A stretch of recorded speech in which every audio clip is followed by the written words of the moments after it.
Hello. Hello. We have some people from the outside, but also from the inside, because campers as well. If you think, who were they, and who is she, and who am I, and so on. They're allowed to be here. You can put down your guitars, because I will stage dive in your belly if you go really, really in. I like you so much. I'm not sweeping and swooping. It's arrogant and rude. Yes, it is with a great honor I am presenting a good man for the second time on Freak Guitar, can't believe it or not. He's here, us middle-aged men. You were here before, again, you were born as well. Many, 2000 and what? I'm trying to figure it out, but it might have been 12 years ago. Oh. I was a little boy then. Yeah, of course. Karl Fredrik Henrik A, give him a hand!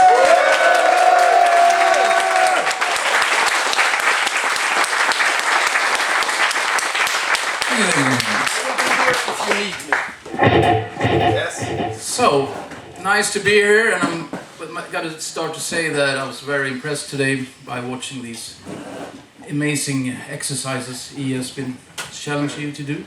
And it's totally new for me. It's a rhythmical thing, and what you will notice when I play, everything is going to be out of time. But we like that too.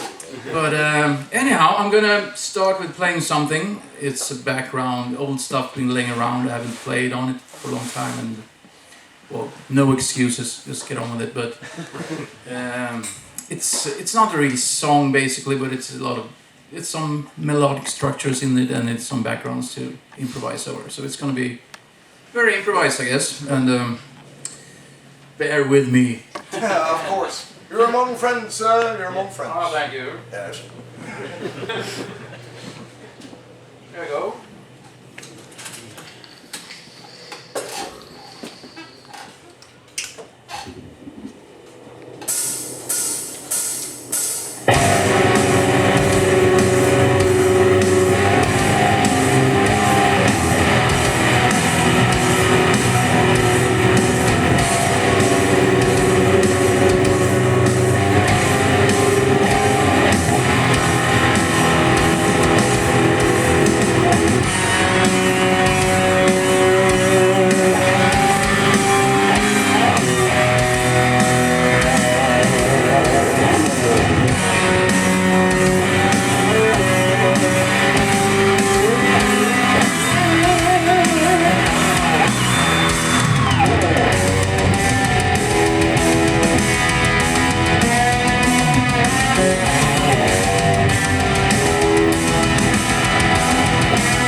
Deserve that, but anyhow. It's a lot of searching in the dark, many unnecessary notes, but thank you. We like them all. Oh, good. Is there any questions? Just to help me on the way here? Sure. You did a really cool thing with pinch harmonics in the rhythm section where like the pinch and the bend is in that riff section. Yeah, well, thanks. It's just nothing new under the sun, I guess. It's just a... You mean that thing? Yeah. Is that something that you can use a lot to kind of get more dynamics into your riffing, or is that just a thing you like doing because it sounds cool, or how do you it's use just it? because I used to listen to Ronnie Lee Techro when I was a little kid and Zach White. Or maybe, who started with those? Maybe it was... Well, there are good ones and there are bad Gary ones. Moore did it early on. Yeah, I would say. The Techro, do you know Ronnie the Techro? No. Yes. No? Yes. No? Never heard of it? No. Never heard of it. No. He went to the machine gun thing. Yeah. Yeah. Stuff like that. Insane, the Norwegian TNT? Yep. Norway. Yeah. His picking is very peculiar. Yeah. What's the second one, Intuition album? There's a power ballad, And every note is so out of tune when you expect that standing on a cliff, you know, here, blah blah blah, play the power ballad solo, and it's so out there, it's back in again. I think he had this, what was it called, quarter note guitar? Ah, that maybe, yeah. He was goofing around with that stuff, but anyhow, who invented the first pitch harmonic? Maybe it was Bill Gibbons actually. Maybe. He did that stuff early on. Yeah. Yes, in a good way. Angus Young, yeah. Well, they're equal guitar heroes to me. Something like that. Any more questions about this? In the beginning when you were playing, I noticed you were changing the position of your hand more to the back of the strings and more forward. Is that deliberately? Or? Yeah, it's in that riff called...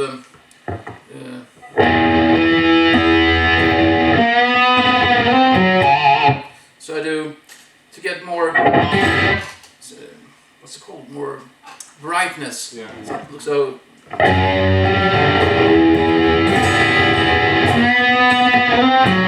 especially on that part, it pops out more. It's something that we do with Opeth in some songs. I can't remember which. That we do stuff like that on purpose. It's something is happening. Like it pops out a bit more. Yeah. It matters a lot where you play stuff. It changes the character of the tone quite a lot. Yeah. Any more question regarding this guitar nonsense I used? You had some very gnarly chords in the beginning. What were those? Gnarly. Gnarly chord in the beginning. Yeah, that was really... Well, I don't know what they're called, but it's something in the So bottom. it's like a major 7. No, I can get a lesson. It's perfect. So it's one of these. It should be at 9. Yeah, that's an area. Yeah. You add this on the bass. Now that's a G major 7. Alright? Yeah, so that's yeah. I can't even remember. And then I do one of these chords at the end. That sounds major. Is there Minor bass. Sounds like Major James minor. Bond. major minor, is it? Major minor is this one. So This it's is be +6. minor plus or major plus? Major minor. No. Major? I was trying to... Major minor. What I think is interesting with chords that you can develop your knowledge of the fretboards to learn all the voicings, but you of course know that, like for instance, take this shape and move it up the neck and learn all those things is something I should learn someday. Yes? Was the solo mostly improvised? Yeah, very improvised, everything, apart from a couple of melodies in there. I managed to mess up the first one, fortunately. I was practicing before, I got it now. No, didn't happen. Because I usually play that, it's a... that thing in the lower register, and I figured it sounded cool if I dub it 1 octave higher. But then I have this B goes to G problem, so everything is totally different, like on the piano. But anyhow, yeah. Now then.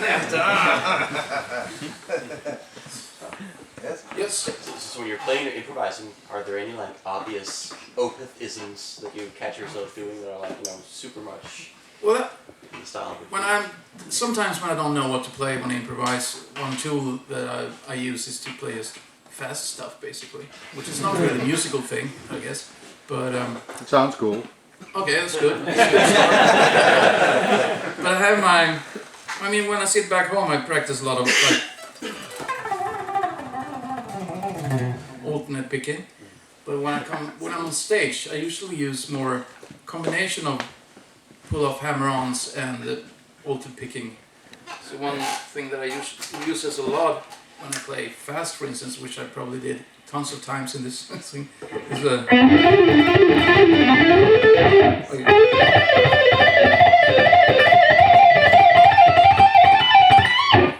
which is basically, I can show you that, maybe you know this stuff, it's simple pattern that displays that kind of technique, if you like. And so it's basically We start on use this their guitars or Yeah, you have sure. regular tuning? regular tuning. Good. Regular So it's tuning. just- Check out the link. Where is it?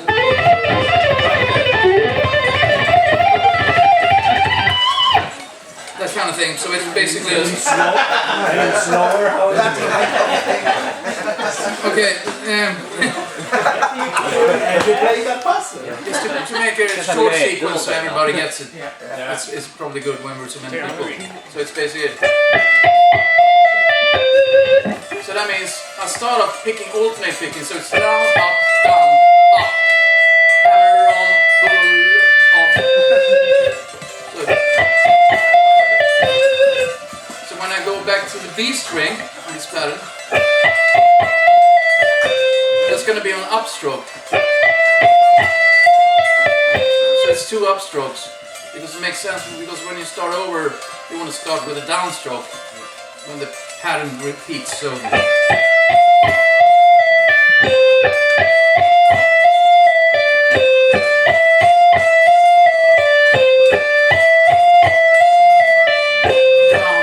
down, up, release, up, down, release. It's difficult. For me, I always instantly Another song. wanted to write a song.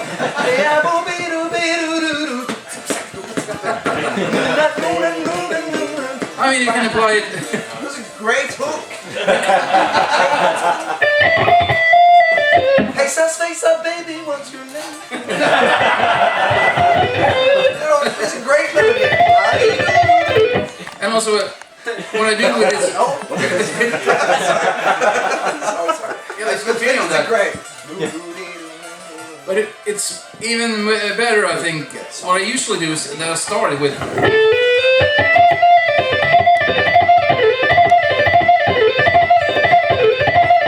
So you're mixing that, which is you get more notes, more mileage. Yes. Yeah. Right to the mark. So that is just a hammer on. So you basically just add on this to what we just went through.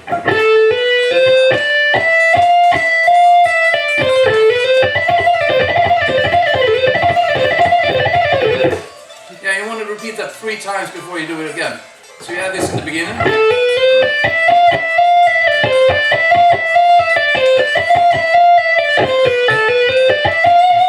And yeah, it adds on. So.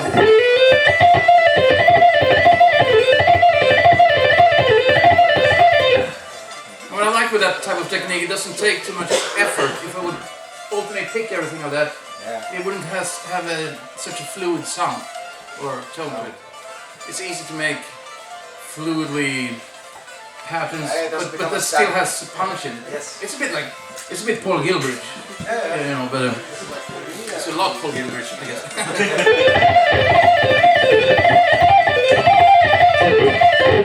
And of course, you can do the string skipping stuff with this.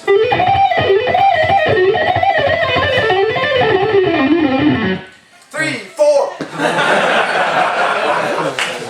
But yeah, I mean, it's easy to build up stuff with that technique. I think you can go with it.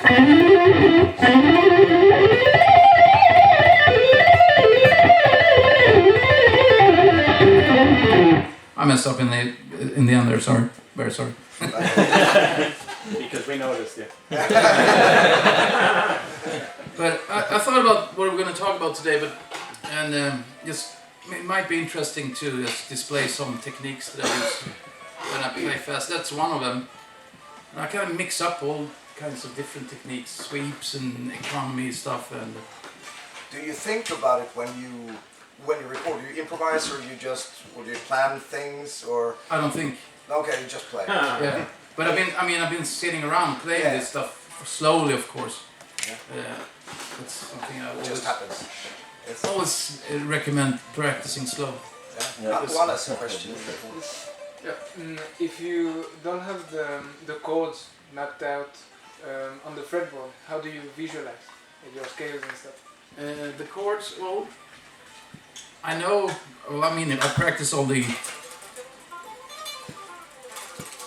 7 positions, not just Aeolian, but the other ones. Dorian! Dorian. No, I mean Locrian. Locrian! the regular stuff and the Hungarian maybe a little bit, and the more exotic one is interesting. Yes. That's something you can always. I need to develop more, but the favorite of mine is the. That's the Hungarian. I know.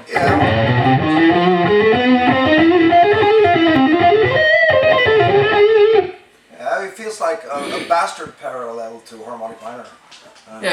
Harmonic minor is also a favorite.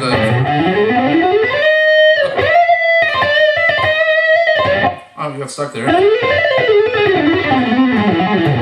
All that stuff. But but I mean, of course, you probably know this. This is common knowledge. It's good to practice all these scales all over the neck, all of the 7th or 8th or how many positions there can be.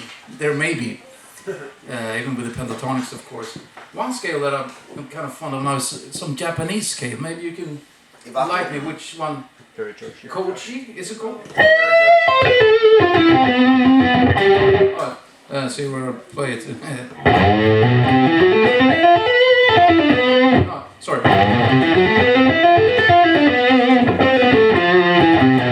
There it is.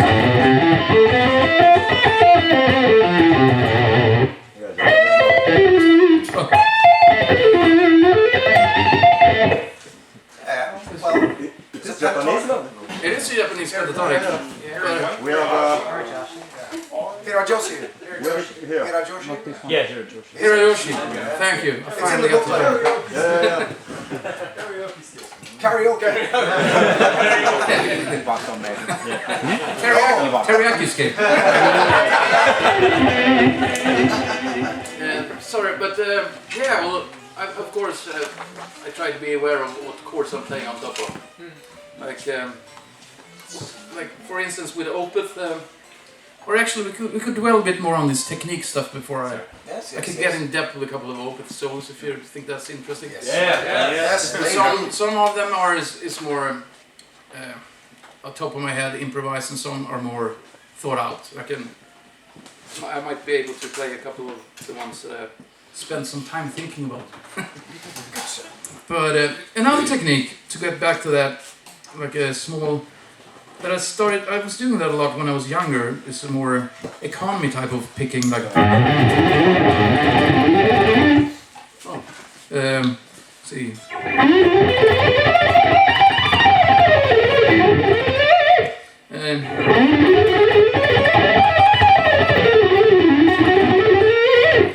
It's something I did back with Talisman, this lick, with an octave around it, but it's.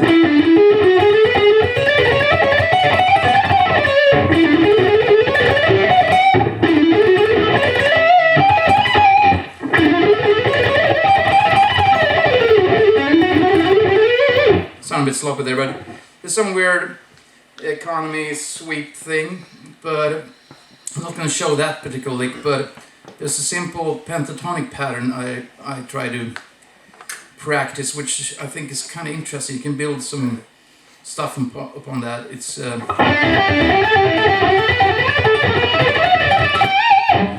that's it. So what I'm doing there is to start with a, and that's start on the G string. We're in E minor pentatonic. Thank you. So you start on the 7th fret on the G string, and you play, and you go to the 5th on the B and the 8th. That's a simple shape, and you play down, up, up. And then when I go to the next position, I play the opposite.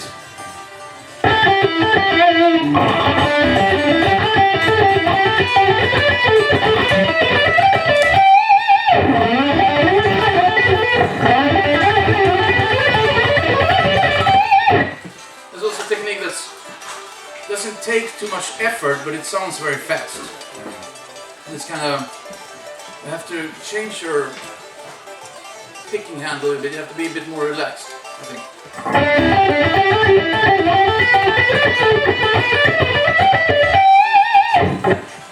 Did you just say the direction again? The directions that you do? The weird thing is when I start is down, down, up, down, up. And then I start down, up, down, up. So next position is going to be the opposite. Which is a good practice in its own. You can just have that as a concept and move it about wherever you like. It doesn't have to be pentatonic. It could be a triad or something like that. But next step, you can blend in a couple more notes. So you can do.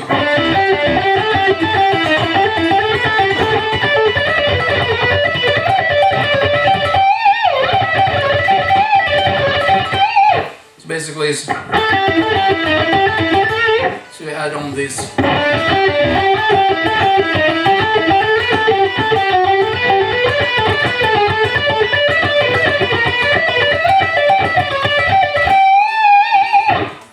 Which is, yeah, more notes, more mileage.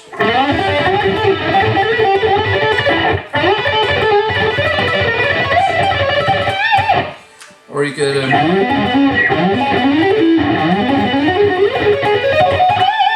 move it about like that.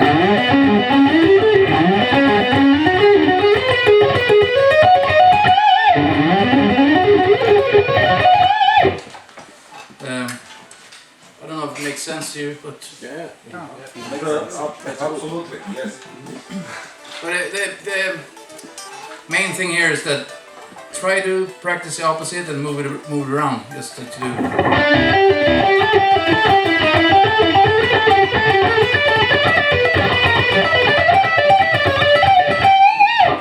Yes.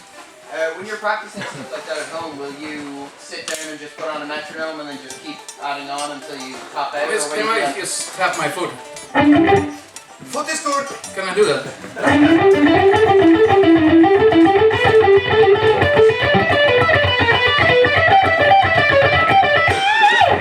I managed. I'm also sitting there. Yes.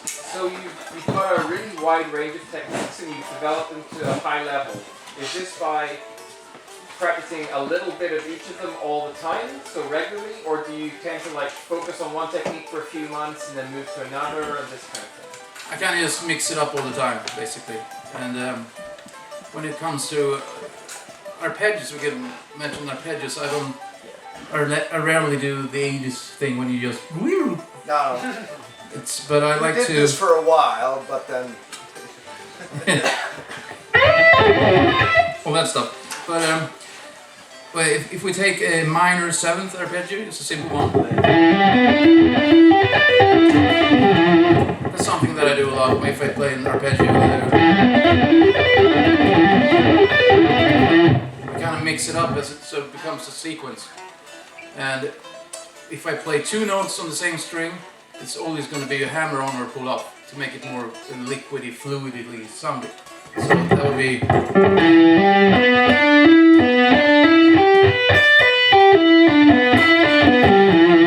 That's going to be a mix of sweep and hammer-ons and pull-offs, basically, I think. Whatever is most closest and most convenient, I think, is what I'm trying to do.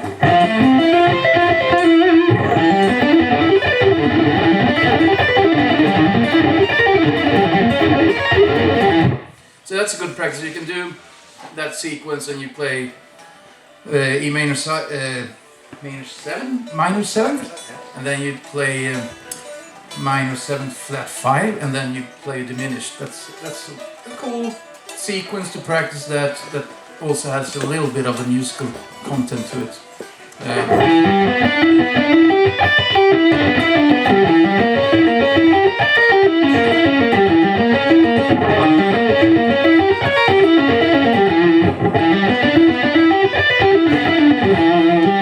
Sorry. I'm mixing them up, sorry.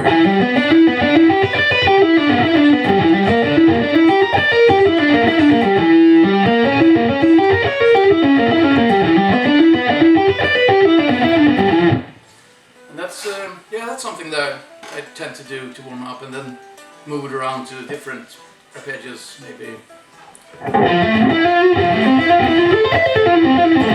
All those major seventh. It's called major seventh, yeah. Michael, you? Oh, Michael. Oh. Major 7. Yes. Yes. Yes. Michael. Yeah, that's some techniques I use, and also I use the. Sometimes I use strictly alt picking also, especially if I do runs. And with the one little thing I like to do is to do sevenths, a bit into EA territory, but far away from. So I have this pattern.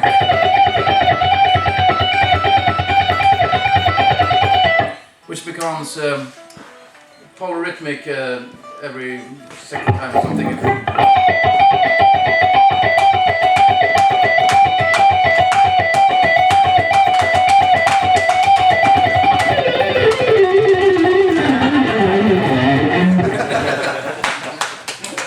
Yes.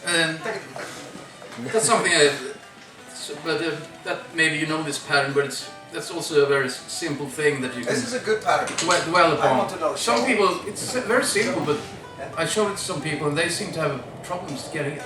Yeah, but I thought it sounded nice. That's it.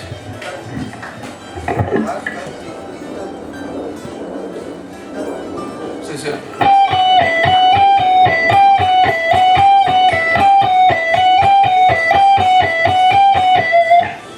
and if you do it with more, you can do it with more funnier stretchy stuff. It becomes maybe a bit more interesting. This is cool. It's a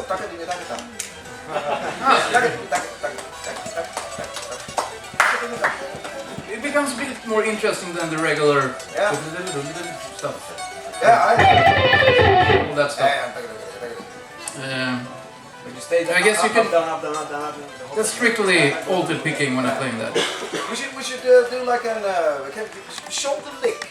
Yeah. And we do it nice slow. Let's orchestrate and make a small So sinister play it in the E minor thing, Yeah. or it's more fun to play other stuff. But it's simple.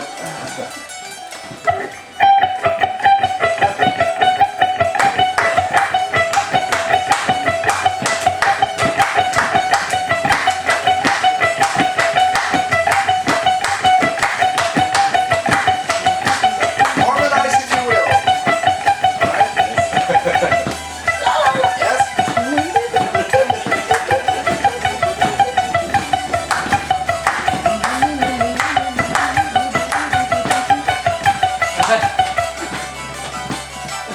Sounds great. It's like a Robert Fripp concert. That's great. I love it. Yeah. Can seriously, this half, what's the matter with you? Pick it up. You do the ostinato together with Fredrik. He's the boss, and you play what's in the E. Yeah. Just play it. Yeah. Just. Is that right? Just don't play. No. The half of you do this. That's what I thought. And you stay. The second half, Connor and Simon and everyone, you move this floor down and the and then down to C. While you continue. It's a 7 Okay? note 7, right? This is interesting. So chords, play open B string, open E string, 9th fret of the G string of the D string, 7th fret of the A string, open E string. Okay? So and from Christian Wickman and Kevin and Bastian, you change to C. When, well, I'll tell you. So let's just rehearse there. You, the ostinato guys. So we go up,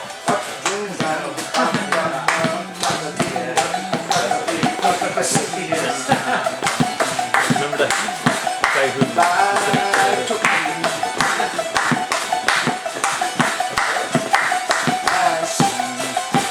you stay on E. No.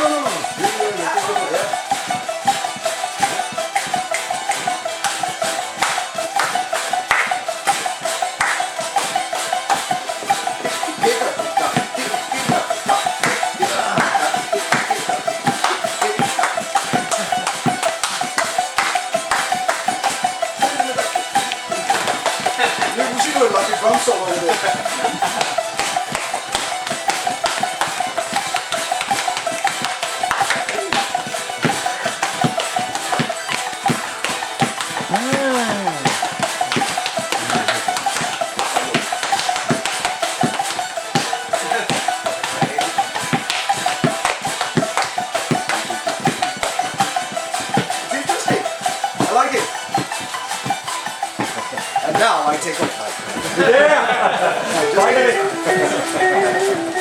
good. You did it. We make music. You have to make music out of shit, okay? Good. Are you offended you didn't do the ostinato? It's okay. You're cool. Actually, yes, improvise over this. We keep the ensemble going and you play freely, right? Yes. You just take it away in E minor, whatever. Okay, yes.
That's how it is. I like those kind of patterns. So another one I like, since we're dwelling upon this. Yes.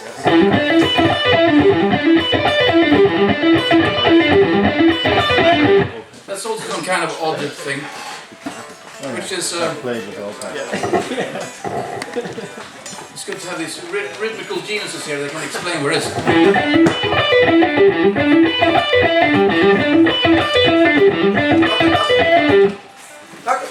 What is that?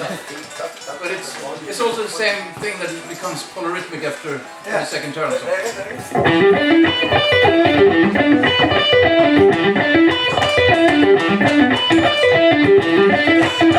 It's 11. Yeah.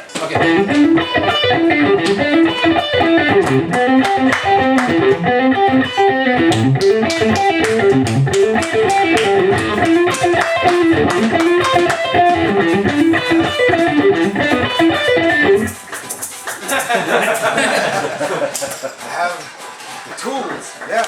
But if you want to learn that pattern, it's kind of simple to learn, I think. But it's a string skipping thing. It's based around E minor 7th, so it's.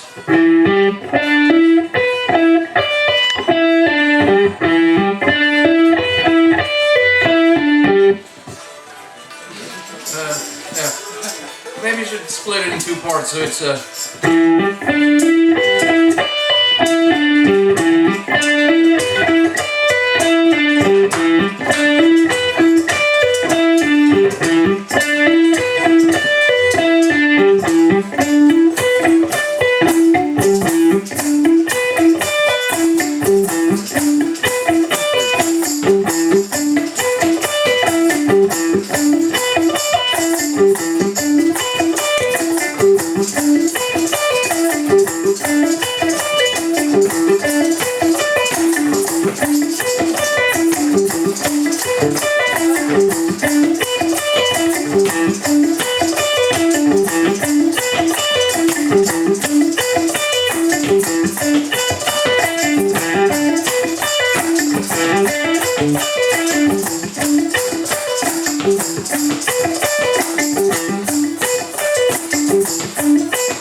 I don't know if you got that, but it's kind of fun pattern to mess around with. You can move it around in different things. Did you get it? Yes. Parts of it. It's a bit of string skipping and going back and forth, which is kind of the tricky part, I guess. You go back there, so it's 7-10 A string, 7-9 G string, and then you go up to the high E playing 7, and then back to Back to 9. 9 on the E string. That's the first. Then you go up back to the high E string, play.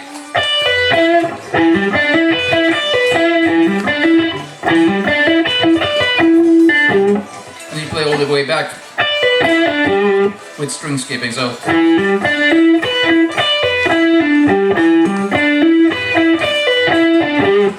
it's the same pattern twice.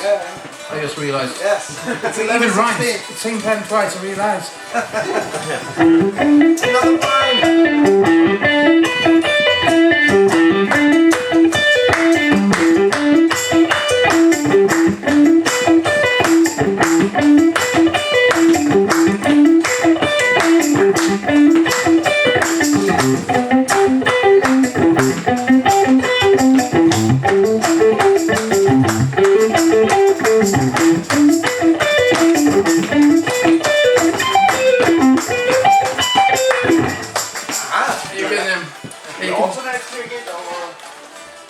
It's the same as I do with arpeggios. If it's two notes on the same string, it's always, in these kind of things, hammer on or pull off. Otherwise, it's not going to be fluidly sounding or liquidy sounding. If I would, I'm gonna get stuck somewhere.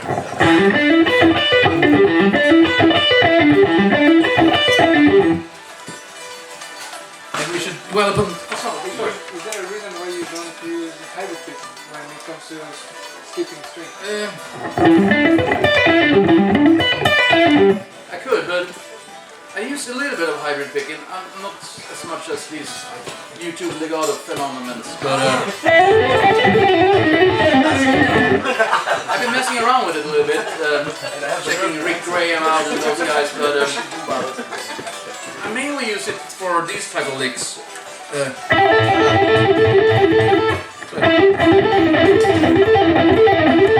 That's what I use a hybrid for, like a blues pattern.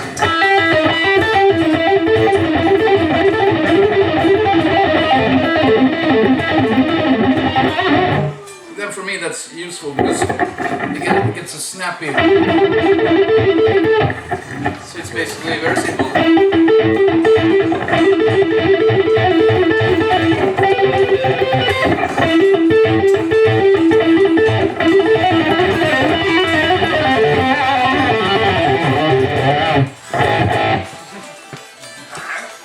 But one hybrid thing I do is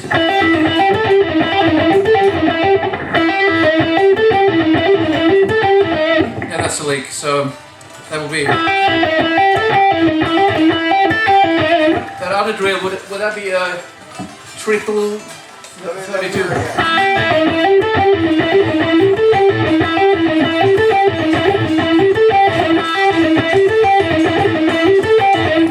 That's a little bit. That's another trick. Talking about tricks, that's from Richard Blackmore really. Because he used that. Is it called third, second triplets maybe? So a lot of people do that trick. But Blackmore always did it, which is down, up, up, a quick sweep. It's totally purpose that stuff. And a lot of people don't do that. They do it like that. You can develop that also.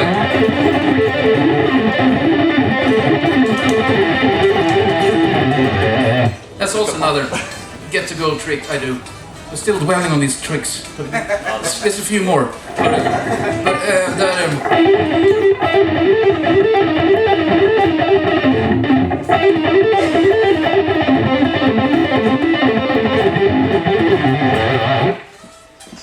But the Blackmore thing that I've got inspired of is I kind of developed it more to a lick like this, which I use a lot.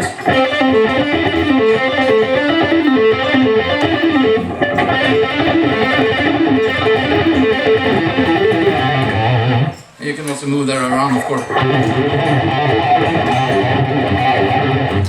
in more melodic sequences, if you like. But that's It's a pretty simple pattern, but I can try to show it slowly.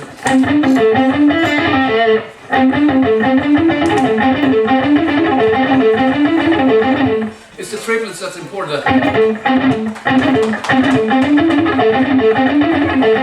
You want it to pop like popcorn.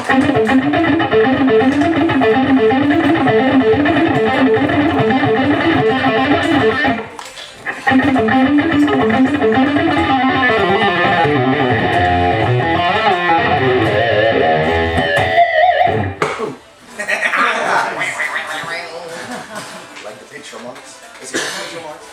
The picture marks? Is that what it's called? I remember you had this thing in the Swedish Guitar Magazine before. You had all the harmonics printed out. Yeah. We have that in the booklet. Yeah. Oh, this is amazing. But I tend to like this one. I don't have that nose ring. If I want to have the root. Yeah. I like that one. But they go further. I can go further. Oh shit, I didn't know. And you have even... and you have the seventh as well. You have a Lydian scale. Yes, that's the one. That's one when you need a piece of glass in your finger today. Yes.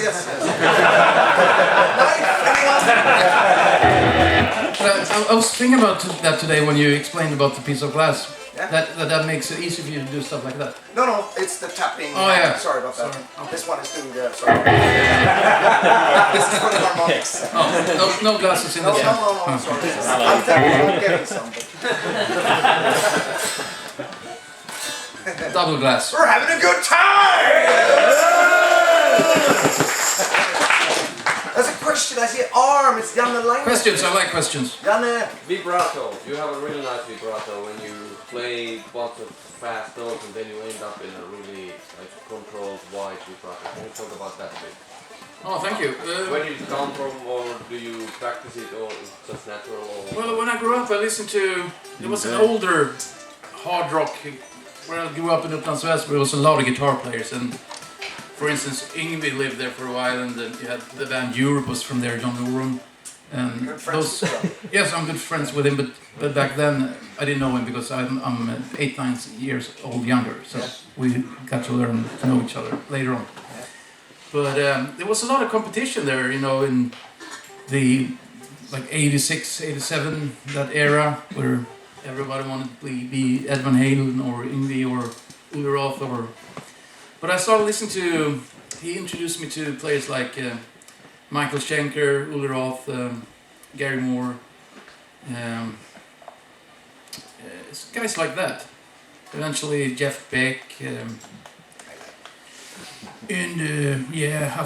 Frank Marino, Morgan and Rush.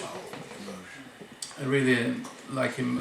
I was actually invited to his house one time, so I've been at his house, and not a lot of people know him, but I think he's a fantastic juggernaut. Is just he also plays a lot of really fast pentatonic stuff, but he's like maybe a development of what Jimi Hendrix would have ended up like. Yeah. Maybe somehow something like that, maybe. I think actually that might have been the problem a little bit because everybody expected him to be the new Hendrix, and it was kind of a weight to carry, I guess. So it was when he first came out, it was, this is the new Black and this is the new Hendrix. It didn't really want to be that, I think. No. There was a lot of comparison. But when it comes to vibrato, one thing that I always thought about, if you do a bend and you do vibrato, put as much flesh as you can behind the bend. So if I'm bending here, if I not have to do a quick bend to go somewhere else, I would take all these fingers to put them here. Because then you have much more power and more control. And always usually, I mean, you can do a million different types of vibratos. You can do slow ones. It depends on the song or what you're playing to. It's kind of boring to do the same type of vibrato all the time, or you might want to do something faster or...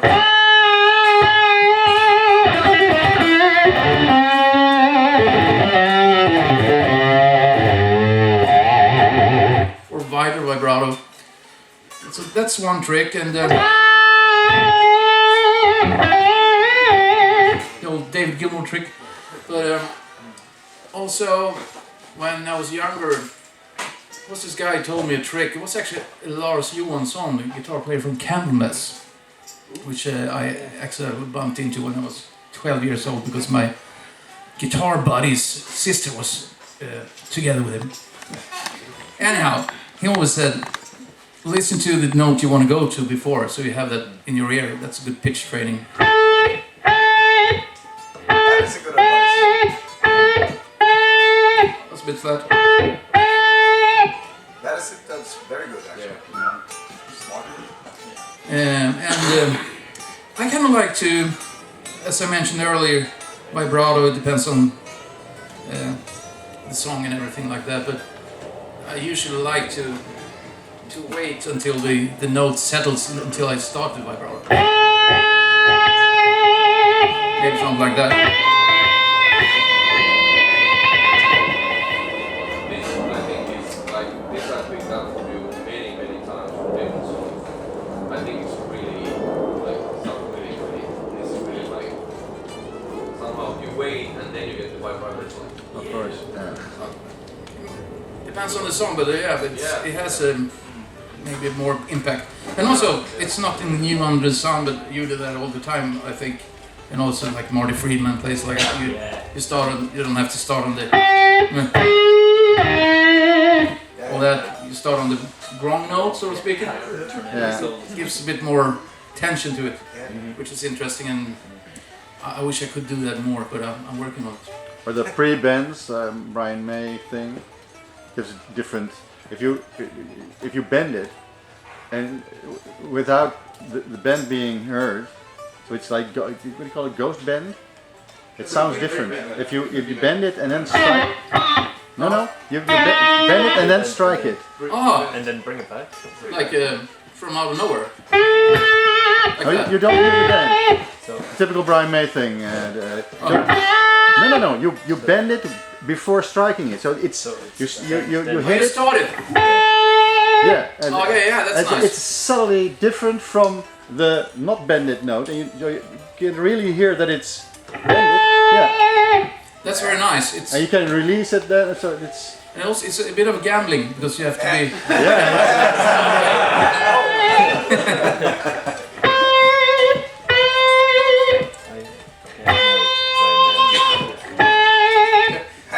It has a sweet sound tone to it. The trick, definitely. And more. It's as much flesh as behind it as possible for more control. But I also like when it talks about bends. The thing that I do is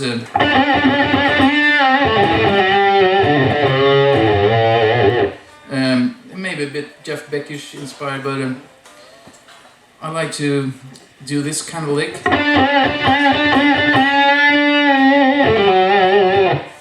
So I bend it that way instead. Downwards. Yeah. Depending on what strings I'm at, but now I'm playing on the G string here.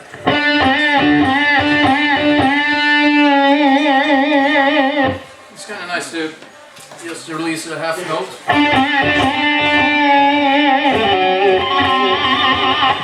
And for instance, I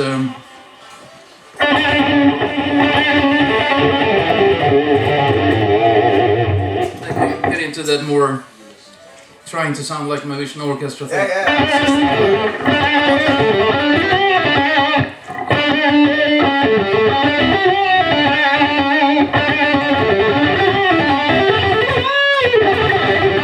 I messed it up a bit there, but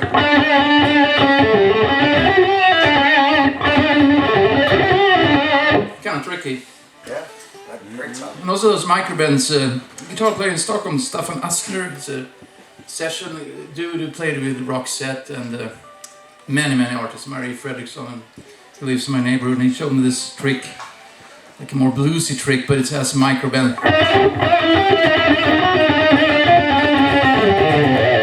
So you do.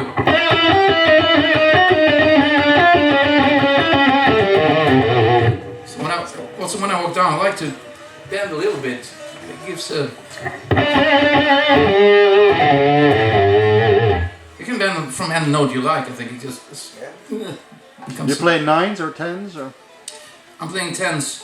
No, it's a bit rough.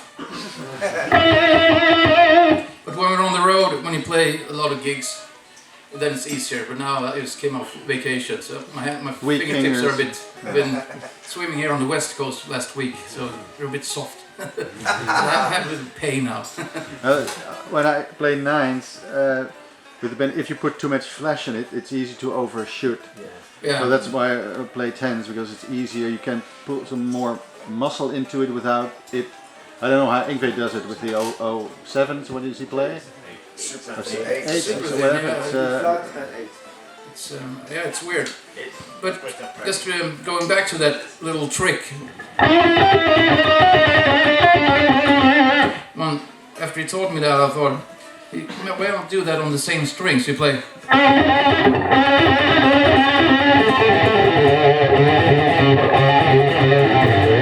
Maybe a different key. So you can.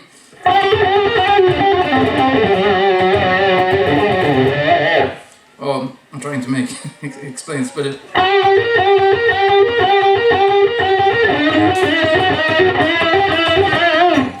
Trying to make it sound musical, but it sounds like shit now.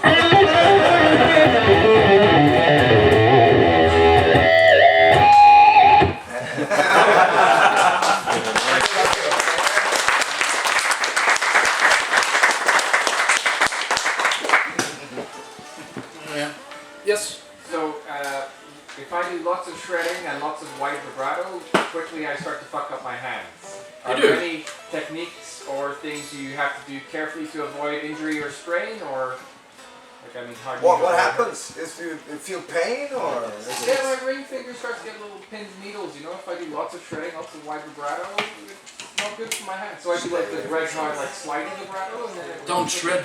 Yeah, exactly. I'm gonna give up vibrato or shredding. I'm giving up the vibrato. I'm thinking about that Metallica song, "Don't Shred on Me." What kind of strings are you using? What gauge? Oh, like nines. Nines, yeah. Well, maybe you need to warm up more. That's since I'm getting older. I turned 50 last week.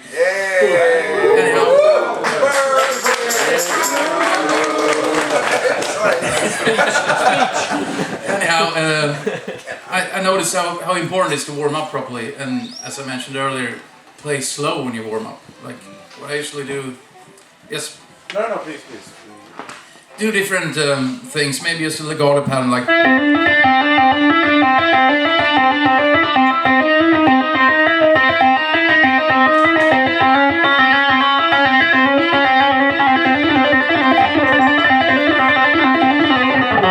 And just work that up, or even this Van Halen thing I think is really good for legato.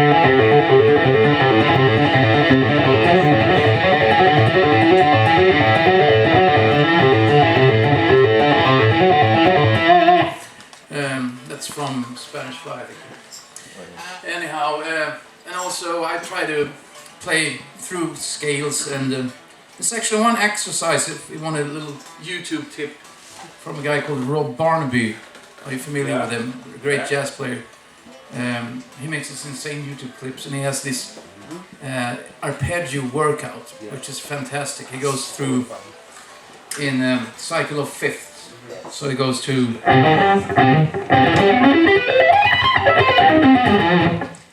sloppy, but and so on in all the keys, and then he goes to minor, and then he goes to minor 7 minor major, and minor 7 flat 5, and tons of them, like 7-8 different ones. It's called Complete Arpeggio Workout, and that one is a great warm up. You don't have to play it slow, but it also maps out the fretboard, and you will totally recommend it. So, coming from the how do you warm up? How do you structure your sessions when you sit and you want just play by yourself? Either to prepare a gig or something like that. How do you structure it? You see, you have the warm up and then. Sometimes when I'm home, I just start playing. I don't really think about it. I might start trying to improvise over imaginary blues. So playing like I'm not trying to find the doesn't have to be fast stuff. Just trying to map out all the different seventh triads. Find those, which is very simple, but a lot of blues players, or I used to be stuck in the pentatonic, but if you develop that stuff and you find the flat fives that's related to, like the second chord. All those things that you probably all know about. That's how I start to warm up, trying to play more of the chords type of simple blues, and try and maybe develop to some more, like on the 5 chord, to do more maybe let's see here.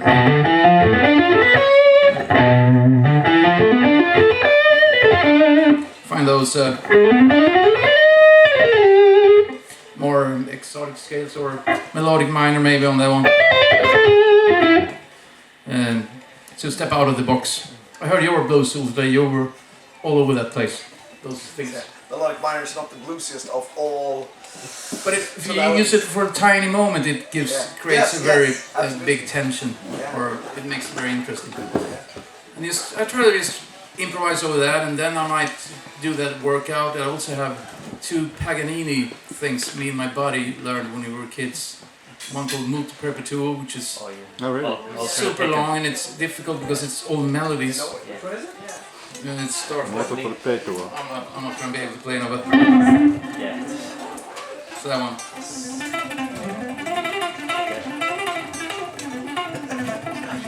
Paganini Ultimate Shredder. You know it? Yeah. And also the 16th Capricci. Yes. Which is more familiar. But it has that one has a lot of wide interval jumping. It's very difficult. And the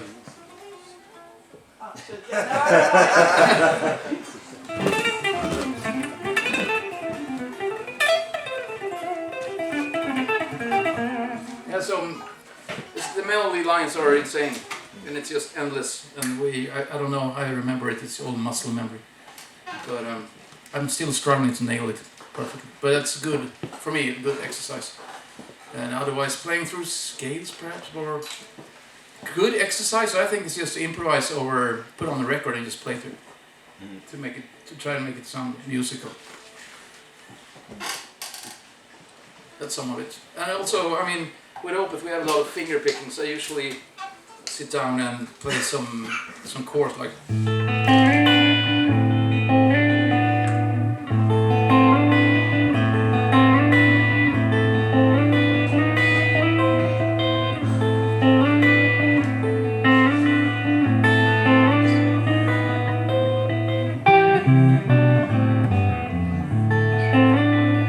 Maybe something like that, and to get these guys synchronized.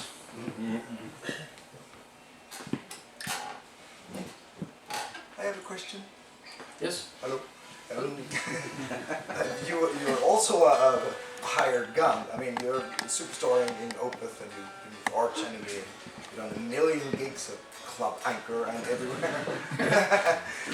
But I find it insanely fun or stimulating that you are playing guitar on John Norm's new album, and also ghosting, of course. What happened?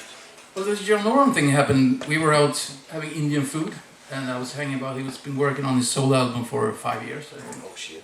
And we were hanging about and started jamming, and we had a few beers actually, and I came up with some riffs, and he record that, and then it just took off. So it was very improvised. That track is out now. It's called Sail On. But you do the rhythm guitars. I play the rhythm on it because, not that he couldn't play it, but I thought he was lazy or convenient. You know, it's recorded. And there's another track that's out now called Voices of Silence, which is more like a Gary Moore hard rock, back to John Norm's old school stuff, like his first 2 albums. I thought maybe his old school fans would enjoy that. He was asking me for a song like that, and I came up with one, and he liked it. So it's just fun, you know. That's quite cool. I mean, and we're friends, and we jam a lot and talk about guitar pedals and he's very nerdy when it comes to tube amps. I think he has about 200 tubes in a box. So he takes out tubes and compare them and checks bias and sit there and it's like a little professor. I don't have that strength. This takes Sounds like you. But well, way back, I gotta give him some credit. He taught me a lot of his stuff, especially that Blackmore thing I was talking about earlier. That's something he taught me when I was younger and when. Which he does a lot, like in countdowns. So Yeah, that's that I thing, never got that thing also, right? I never understand how it It's the same technique. is. Tell him I've been trying to get him here because of something for many years, but now I stopped trying.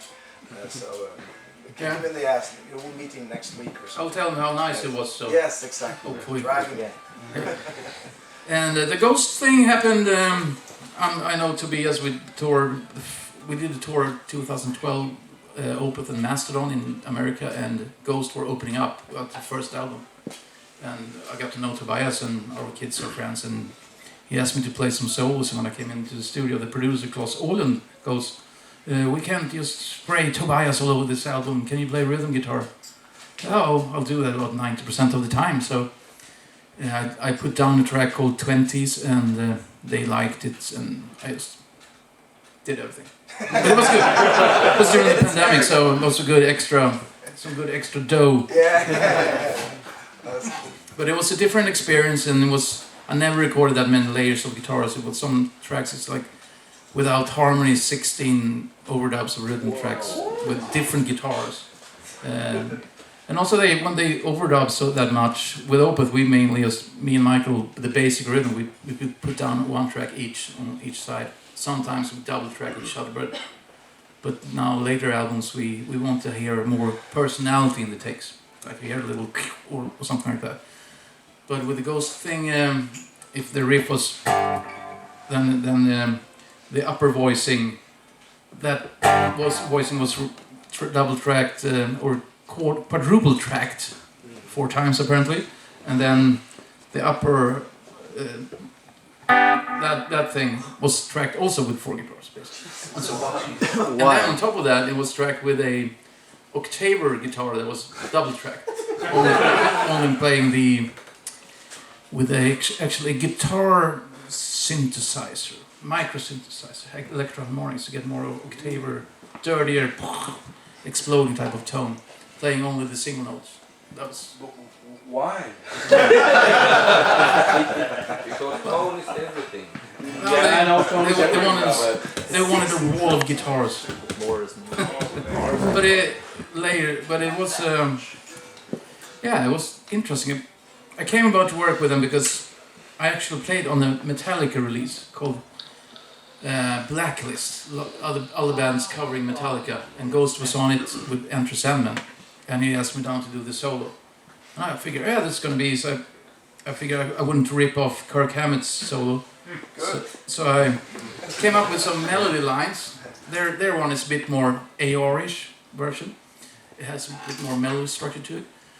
And I came up with some Boston-like melody things, which I want to incorporate. And I get down to the studio, and I figure I have this spot, kind of long solo, just improvise. And he goes, we're gonna double track this solo. It was another 4 hours. So I had to do a bar at the time, and he had his record label guy standing there. Are you done yet? So that was the first. Maybe that was what led to me playing on the Ghost album. Yeah. But yeah.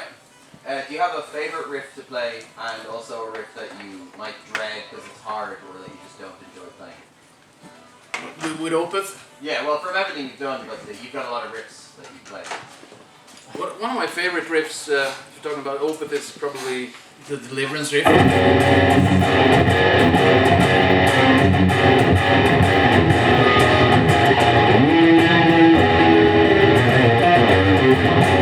Oh, that's bass pickup, sorry.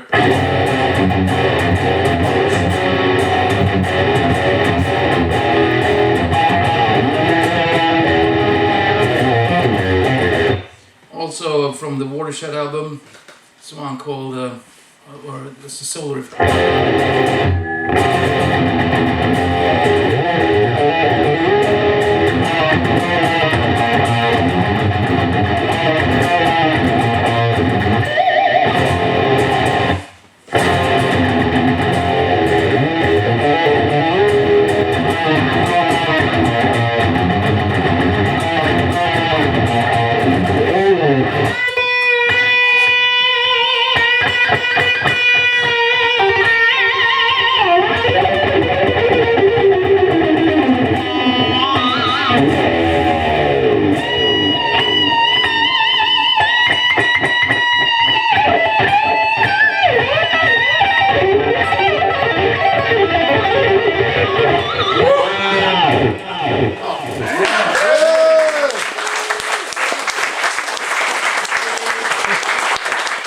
Stretch my shoulder. 50 years. C'est qu'il a soif comme ça, vous dites, That was kind of the first thing I think most of the local fans heard with that record, right? It's kind of, Okay. the first thing, the first track, right? So, There's a diminished lick in there, that Yeah. end one. It's really one of those licks you want to have the guitar like this. That's way more. But it's quite simple. It's just or skip the string kind of thing.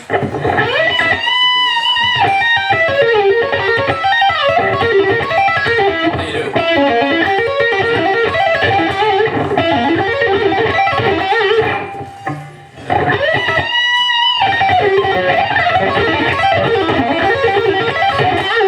3, 4. I think I stole that off some YouTube guy, to be honest. That's what it's for. Yeah. Steal and then transform into your own. Well, I mean, that's good. Sometimes when you're stuck with your inspiration, you see somebody do something and it could be a little seed for you to come up with your own kind of idea. Yes. So you showed us some very scary diminished licks, but Karl was asking, what are riffs you're scared you're going to mess up when you have to play them? Well, yeah, okay. Well, there was actually a riff in this songish I played in the beginning that's I knew I was going to mess it up. It's an unnecessary riff. So.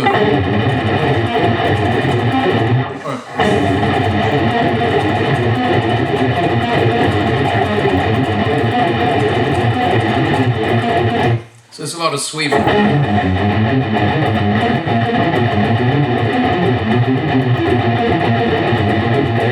Something like that.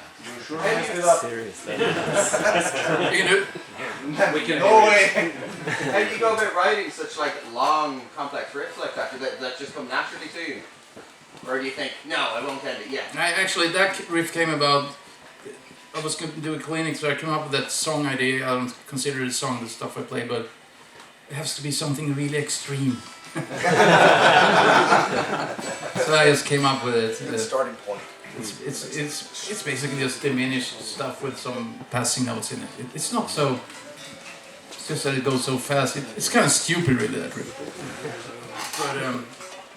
But other things that I'm afraid to mess up when it comes to live situations sometimes is when you're on your own. If I'm doing, it could be a pretty simple picking part, like a track like.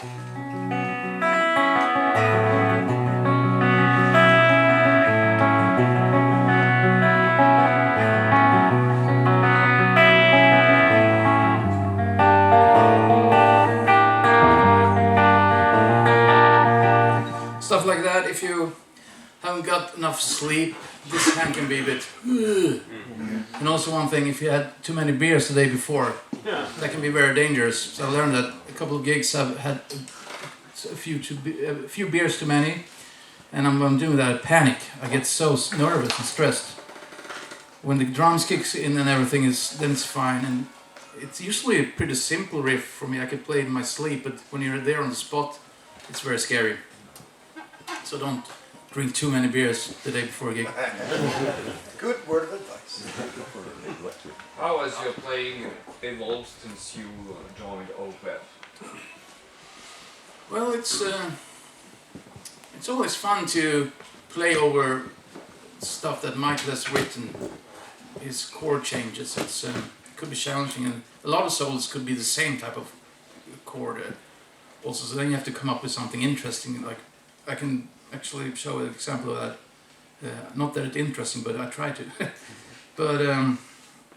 but when I joined, one thing that I had to work on a lot was this finger picking part, you know.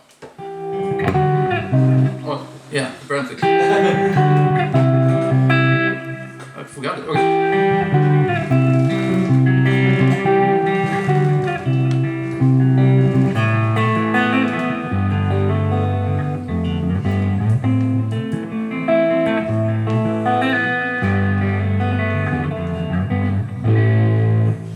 Too distorted still, but stuff that like that I had to train on a lot, like all those more calm parts.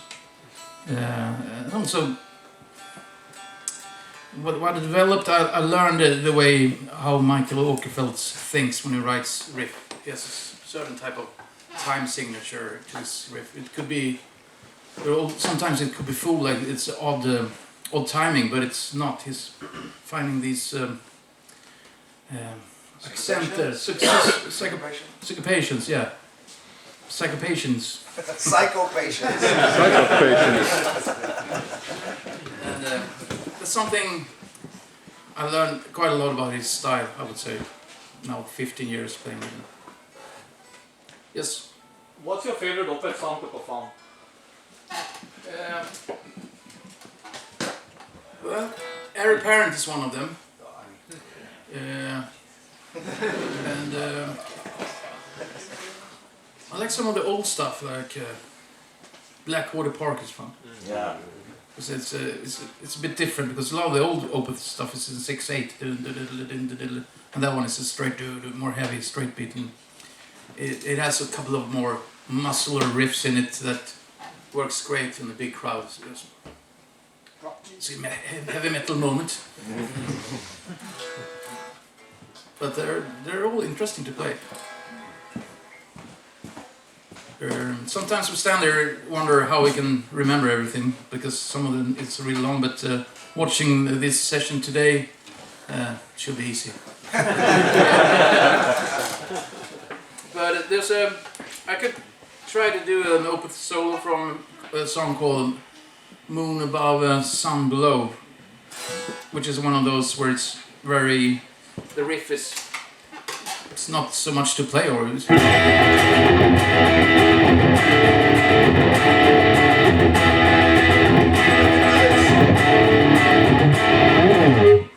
imagine that was continuing. You want to have a looper here?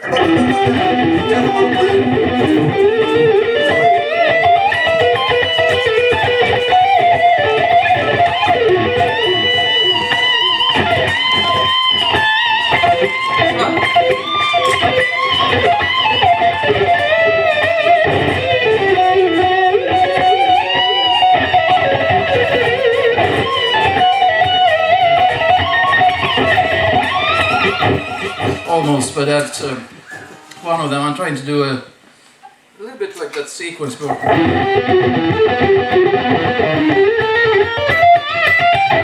and that note continuing on. It's not even in there. It's not supposed to be there, but somehow it works. Sometimes wrong is right.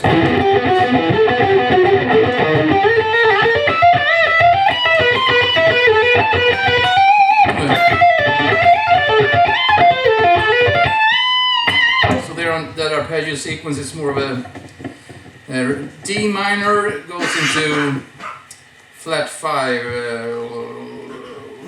G flat, now.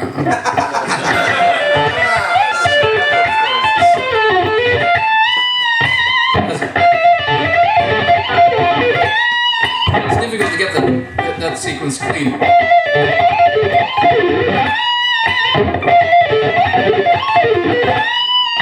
Almost. Then I wanted to do these bends, minor triads, or a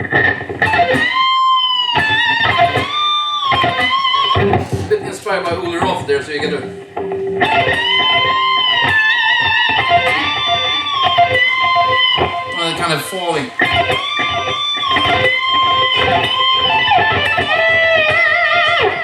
It ends off with a,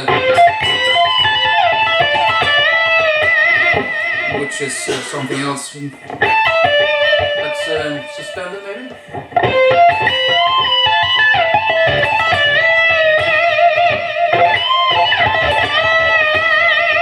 And then it's a second part.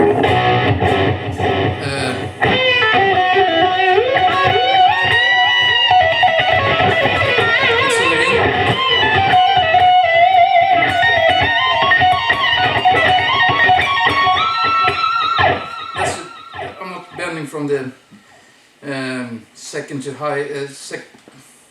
I'm bending 3 notes below the high, 3 semi-notes below the high E. So that's a bit of a stretch when you're standing on stage with O10s for this West Coast finger in the water. That's one of the solos, and that's more. I couldn't play much over chords there, so I have to try to find some melodic, interesting patterns. And but there's a track on the new album called Karl Fredrik Henrik A that's more. I'm just gonna have to tune this. I have to play. It changes key all the time. It modulates all the time. I can just play the chords for you. Hopefully I remember it. It's called Svekets Prince.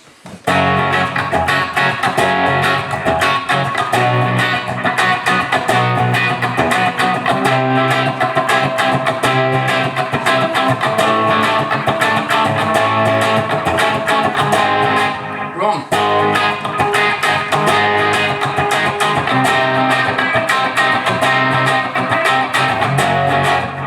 I have to do it again. I fucked it up. Sorry.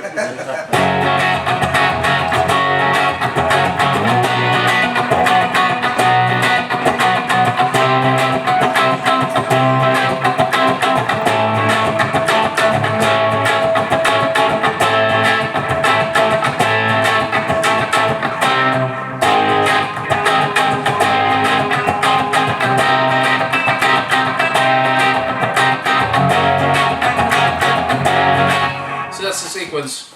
Sounds out of tune. I think it's our tweet preset. Oh, it's some modulation on. Yeah. So, imagine that still going. Here I play.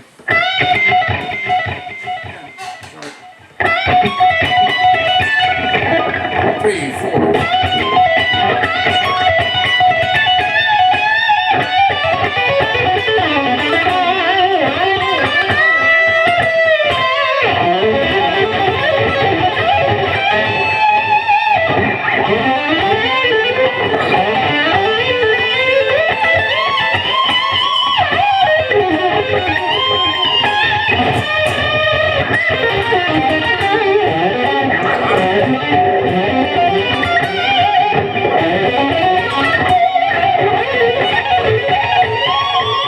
I have to do that again, otherwise I'm not going to be able to sleep tonight.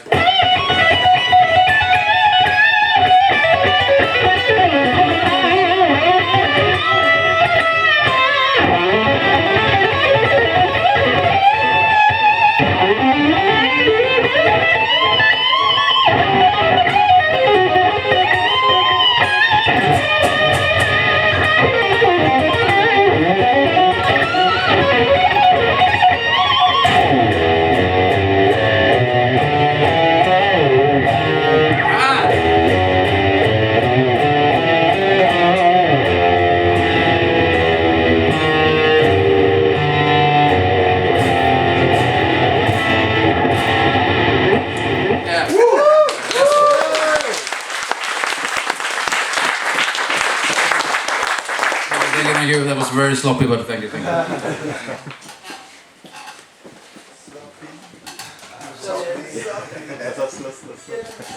Yeah.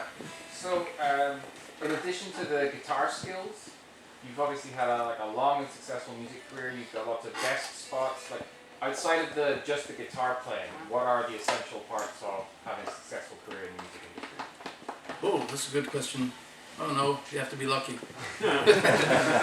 But well, of course you have to practice and all that, and meet the right people at the right time.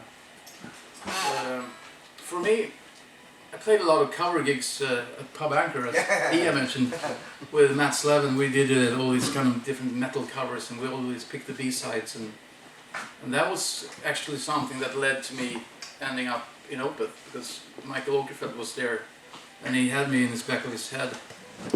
And before that, I was in a band called Crocs, a doom metal band with some people from Entombed and Candlemass, and that also happened because I played on that pub. So play every pub gig like it's an Opeth audition. Yeah, play every note like it's the last note you're going to play in your life. That's Gary Moore said. I like that one. So that could be something that leads to something. I mean, you have to be discovered. Somebody has to notice you, of course. And that's one way to do it. But yeah, I guess it's now we have YouTube, of course. Some people get gigs of being YouTube.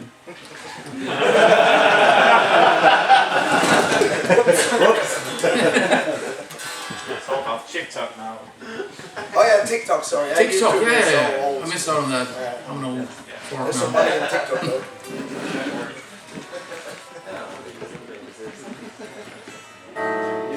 But yeah, just being don't be an asshole. So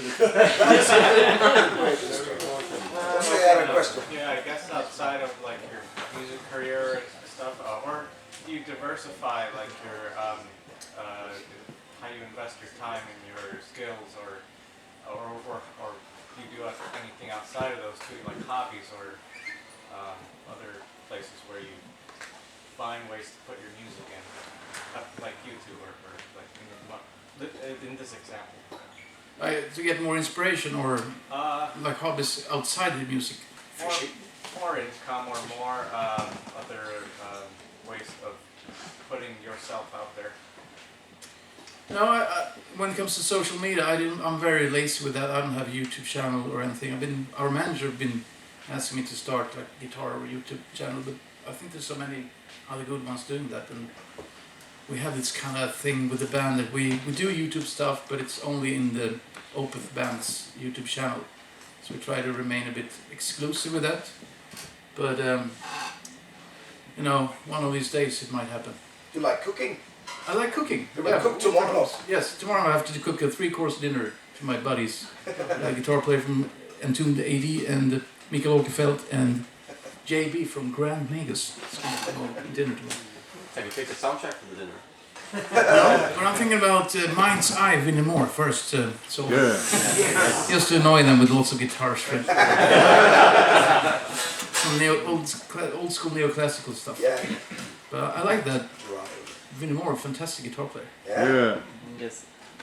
Maybe we should ask him to come here. Absolutely. Yeah. Maybe you should come cook. Oh, I really much enjoy the food here. It was great. What about gear? Gear, yeah. You talked a bit about gear earlier. You sound, Opeth sound great live, and you also have this PSO thing going on with the acoustics. Can you say a few words about that? Yeah, I can quickly run through what type of gears. We're both using the PRS guitars.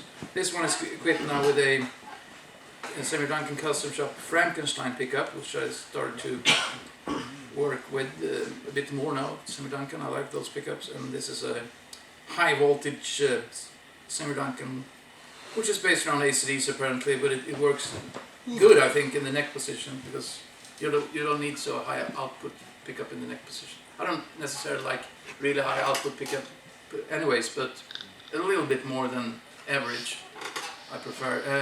When it comes to amps now, we're using a brand called Synergy, which is basically modules with tubes in it, because we were using the Axe effects and had digital solutions to make it convenient if you go to Australia or Asia, and it costs a fortune to ship stuff.